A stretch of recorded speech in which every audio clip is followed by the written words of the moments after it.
अस्सलाम वालेकुम, मैं रफ़ीक कामदार। जैसे कि आप सभी लोगों ने पहले देखा कि पिछले जुमा को यानी शुक्रवार को हमने कौसा के अपने MM वैली का जो नया कब्रिस्तान है उसको लेकर के कुछ बातें आपके सामने लाई थी, कुछ चीज़ें हमने आपके सामने लाई थी। DDS न्यूज़ पे आपने सुल्तान भाई के इसमें भी उसको और भी मतलब खुलासे से देखा था। तो पहला मुद्दा हमारा यहाँ पर जो था कि वापस से जो भरनी की जा रही है, जो टेंडरिंग होकर के पिछले 1.5 साल से भरनी का यहाँ पर जो काम किया जा रहा था, तो उस भरनी में जो मिट्टी इस्तेमाल हो रही थी, सबसे पहला ऑब्जेक्शन हमारा उस पर था कि मुरुम वाली पत्थरों वाली मिट्टी थी, पत्थरों के बुरादे वाली मिट्टी थी। तो हमारे यहाँ के जो विधायक हैं जितेंद्र आव्हाड, उनसे भी हमारी बात हुई थी जैसा हमने बताया था। तो उन्होंने फ़ौरन उसको बहुत गंभीरता से लिया और गंभीरता से लेने के बाद जैसे फिर मैंने उस वक्त आपको बताया था कि इस संबंध में पिछले जुमा को तदफीन के दौरान यहाँ पर शमीम खान साहब भी हमारे साथ थे। तो हमारी जब बात हुई है यहाँ से जाने के बाद विधायक जितेंद्र आव्हाड से, तो उन्होंने शमीम खान साहब को कुछ जिम्मेदारियाँ दी थी कि ये काम आपको करा कर लेना है। तो सबसे पहले एक मीटिंग की जो बात थी, तो वो मीटिंग हमारी कल हुई। हमारे कौसा MM वैली कब्रिस्तान के जो अध्यक्ष है यहाँ के, हमारे कमेटी के अध्यक्ष हारून राउत, वो भी थे, मुनाफ भाई भी थे, मुनाफ राउत थे। मुनाफ राउत एक वो शख्स है, मैं आप सबको बता दूं कि आप इस कब्रिस्तान में जब भी आएंगे तो मुनाफ राउत आपको यहाँ ज़रूर मिलेंगे। यानी कि 16 लोगों की जो कमेटी पहले बनी थी उसमें सबसे ज़्यादा एक्टिव रहने वाले मुनाफ भाई है और मुनाफ भाई रात दिन यहाँ पर खिदमत करते हैं। अब मसला ऐसा है कि मुनाफ भाई अकेले पड़ जाते हैं, बाकी के कमेटी के मेंबर नदारद रहते हैं, गायब रहते हैं। इसके लिए मुनाफ भाई अकेले कितना क्या कर लेंगे और मुनाफ भाई अपनी बात प्रशासन तक कैसे पहुँचाएंगे। तो बहरहाल आज हम सब लोग इकट्ठा हुए हैं और सब जो है अब इस मामले को बहुत ही संजीदगी से ले रहे हैं। इस वीडियो के बाद एक और वीडियो बनेगा, उसमें यहाँ पर हमारे उबैद भाई है, हमारा मुज्जू है जो कब्र खोदने का तमाम काम करते, कुछ मसले हैं उनकी ज़बानी में बातचीत करके आप तमाम लोगों तक वो बातें पहुँचाऊँगा। लेकिन सबसे पहले मिट्टी की भरनी का जो मामला था, तो आपको सबको बता दूँ कि अपने सबके ऑब्जेक्शंस के बाद वो मिट्टी की भरनी रोक दी गई है। यहाँ से काफ़ी सारी मिट्टी जो है वो हटा ली गई है। हटाने के जो है मंगलवार के हमारे पास वीडियोस भी है, हमने आकर के देखा था, बाकायदा JCB लगा करके वो मिट्टी यहाँ से हटाई जा रही थी। अब यहाँ पर हमने मांग की है कि मिट्टी की भरनी कब्रिस्तान के निर्माण से लेकर अब तक काफ़ी हो चुकी है, बहुत ज़्यादा हद तक जो है मिट्टी की भरनी हो चुकी है।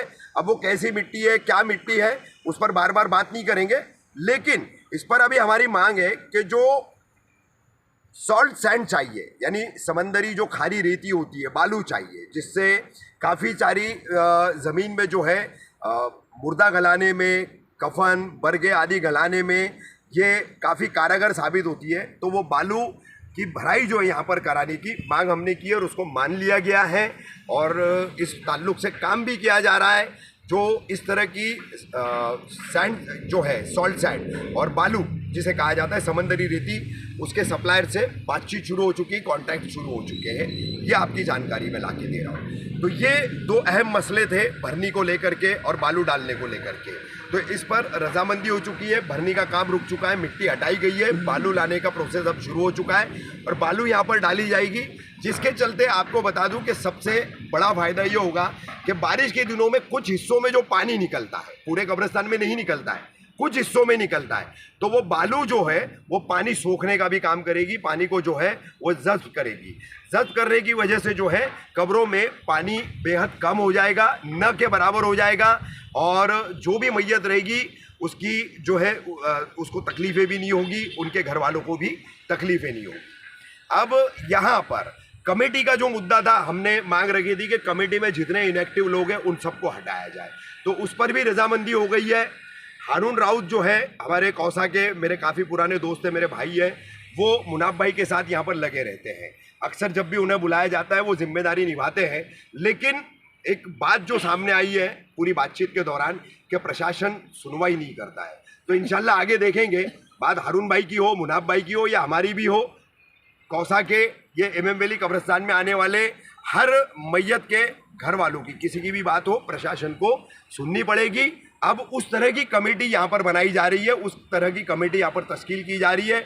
नए लोगों को उसमें लिया जा रहा है जो वक्त देंगे, जिम्मेदारी निभाएंगे। ऐसे कई लोगों को इसमें जोड़ा जा रहा है। तो ये तमाम चीज़ें जो है और खुलासे से एक हफ्ते के अंदर अंदर आपके सामने आ जाएगी, जिसमें बालू ला करके कैसे उसका काम किया जाएगा वो एक रहेगा, कमेटी का दूसरा मुद्दा रहेगा। तो ये तमाम चीज़ें जो है अब यहाँ पर विधायक जितेंद्र आव्हाड और उन्होंने जो संजीदगी से गंभीरता से मुद्दे को लिया, तो ये तमाम चीज़ें जो है अब समस्या का निवारण यानी कि इस मसले का हल अब निकालता जा रहा है। तो ये हल निकालने के प्रोसेस के चलते आने वाले जुम्मा को यानी 2 दिन बाद, जो भी आज 29 है 31 का मेरे ख्याल से जुम्मा का दिन है, तो जो हमारा ऐलान था तमाम लोगों को आने के लिए, तो वो आने की अब ज़रूरत नहीं है। एहतजाज हम नहीं करेंगे क्योंकि हमारी मांगे मान ली गई है। ये खराब मिट्टी रोक दी गई है, बालू लाई जा रही है और कमेटी भी जो है तब्दील की जा रही है। तो इसलिए जो है अब ये एहतजाज नहीं होगा, बल्कि अब मिलजुल करके हम यहाँ पर जो है जिम्मेदारी लेकर के काम भी करेंगे। अब आखिर में आपको सबसे अहम इस कब्रिस्तान का एक मुद्दा बता दूं। जितने भी यहाँ पर मरहूमीन दफन है उन तमाम के घर वालों को, उनके जिम्मेदारों को जो है, परिवारों को एक बात यहाँ पर समझ लेना चाहिए कि ये कब्रिस्तान देखिए, जब मैं ऐसा खड़ा हूँ तो ये सीधा है। अब ये सीधा है तो सीधे में यहाँ पर किबला रुख नहीं है। प्रैक्टिकली इस बात को सभी लोग समझ लें। अब इसका रुख इस तरफ से है, यानी कि सीधे हाथ की तरफ थोड़ा टर्न होता है। तो अक्सर यहाँ पर एक दिक्कत आती है कि हमारे उबैद भाई है, उनके साथी है तमाम, कब्र खोदने के दौरान लोगों को बताते हैं कि किबला रुख ऐसा है। आप शरीयतन समझ ले, दीनी एतबार से समझ ले कि मैयत का मुंह किबला रुख नहीं रहेगा तो वो इस्लामिक तदफीन नहीं मानी जाएगी। इस बात को समझ ले अच्छे से। तो कब्र खोदो आपको बताते हैं, फिर तमाम लोग जिद करते हैं कि कब्र को सीधी कर दो। तो कब्र को सीधी करने के चक्कर में पढ़ करके आप जो है तदफीन का मामला है खराब करके मत लो। तो यहाँ पर ये वोटों की भी जो है क्रॉस सिस्टम जो है उसमें भी सुधार लाने के लिए जो है काम होने वाला है और मार्किंग दी जाएगी। तो कब्रें क्रॉस बनती है यहाँ पर, क्योंकि किबला रुख क्रॉस है। तो आप उनको कायम रखें और अपने मरहूमीन को जो है किबला रुख होने से महरूम न करें। कब्रिस्तान में अपना मुद्दा था जो कफन नहीं गलने का। तो आपको बता दें कि जो कफन आ रहा था उसमें पॉलिस्टर मिक्स था। पॉलिस्टर जल्दी गलता नहीं है, तो अब कफन भी बदली किया गया है। फ़ौरन अभी उस पर चेंजेस भी किए गए हैं और क्या उसमें सुधार ला सकते हैं, क्या गुंजाइश हो सकती है, उस पर भी बात हो रही है और उसको भी किया जाएगा। तो अब यहाँ पर वो पॉलिस्टर वाला कफन नहीं इस्तेमाल होगा। अच्छा कफन जो है यहाँ पर बात करके, जैसे मैंने बताया हारून भाई और मुनाफ भाई है और अन्य लोगों से, तमाम लोगों से हमारी बात होकर के उसको चेंज किया गया है। उसकी हमने जो है तस्दीक भी उबैद भाई और मुज्जू इन लोगों से कर ली है कि वो कफन जो है अब इस्तेमाल में नहीं लाया जाएगा।